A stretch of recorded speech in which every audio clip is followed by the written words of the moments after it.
Good morning. So today is Helaman Chapter 2, and it's a short little chapter.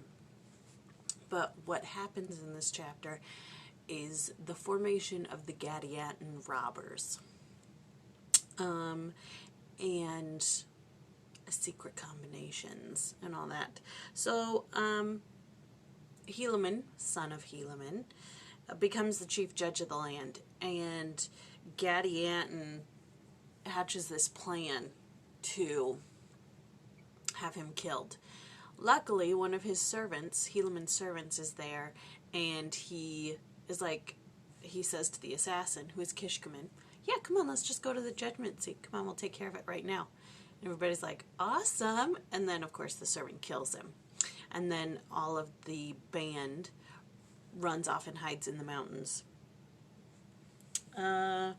So in my supplemental, it talks about Helaman, and then it talks about Gadianton. And I don't really want to talk about Helaman, even though it's like the brighter part. You know, it talks about what a good guy he is, and how he enjoys the priceless blessing of a distinguished family legacy of spiritual values upon which to build his career of service, which is really nice, you know? Wouldn't we like to leave that for our kids? I think so. Anyways, but Gadianton, we're going to talk about him. It says, why take notice of someone as vile as Gadianton? Because in the contrast between the harvest of his evil fruits deriving from prideful depravity and the vision of peace and glory deriving from the gospel of Jesus Christ, the honest at heart will be confirmed in their motivation to hold to the iron rod and look forward in faith to eternal blessings. And if ye seek the riches which it is the will of the Father to give unto you, ye shall be the richest of all people. For ye shall have the riches of eternity, and it must needs be that the riches of the earth are mine to give, but beware of pride, lest you become as the Nephites of old. So I just liked that little tidbit. Sorry. I just like that little tidbit because it's saying, listen, the reason we talk about this, and the reason that Alma counseled Helaman to keep certain things secret is because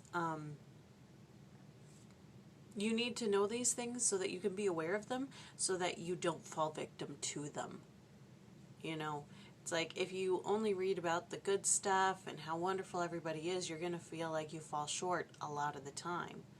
If you read about the Gadianton robbers and people who try to take away freedom, you're going to fight for freedom, you know. So, anyways, then it gives an evidence about the Gadianton robbers. And it says, according to Hugh Nibley, these bands of robbers are not some exotic invention of romantic fantasy, but a major factor in world history. As examples from world history, Nibley lists Seth and his robber bands from Egyptian literature, the Vikings, Pompeii pirates, the robber barons, the assassins, the Kazakhs, the Druze, and the Medellin drug lords, among others. He then describes members of these groups as terrorists as they held off entire armies and overthrew kingdoms. So they're not new. These little groups have been popping up all over history, and they continue to pop up today. Let's see.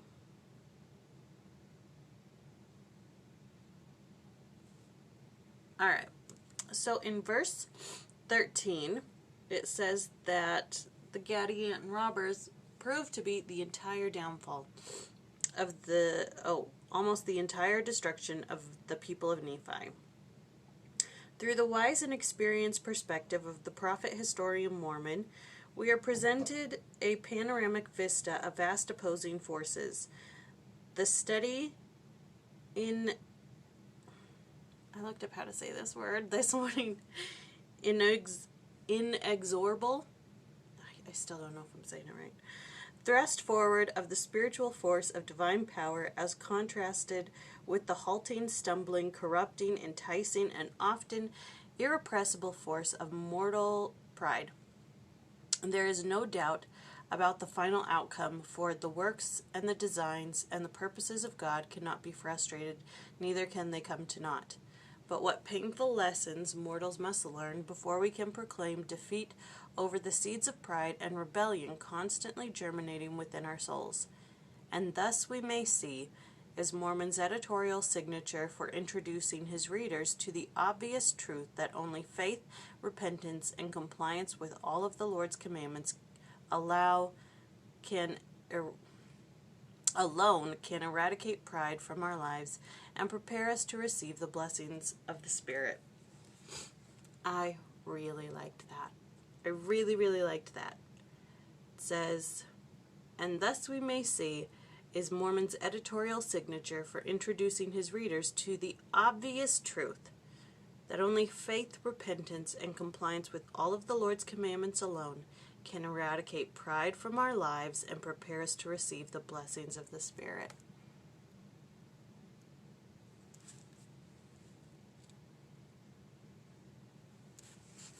I mean, I can't say better than that, so I'm not going to. I just loved that so much. Obviously. Mormons saying, duh, Haley. Can't you see this? Duh. And thus we see that if you're dumb and prideful, of course you're gonna have trials. That you're gonna stumble. Duh. Alright, and then it gives another evidence, and then we're done. So it talks about the Gadian robbers again, about guerrilla warfare. And it says the Gadianton robbers were masters of guerrilla warfare and terrorism by stealth. Joseph Smith did not fight in a war, and he probably did not have access to books about warfare. With his military experience limited mostly to the drills of the Nauvoo Legion, which postdated the publication of the Book of Mormon by many years, it is highly unlikely that he could have invented and realistically depicted the Gadianton robbers' extended guerrilla struggle. It is important to note that the first well-known guerrilla warfare theories were not published until more than a century after the publication of the Book of Mormon. Well, there you go. All right, so that was chapter 3. No, that was chapter 2. Tomorrow is chapter 3. All right. Love ya.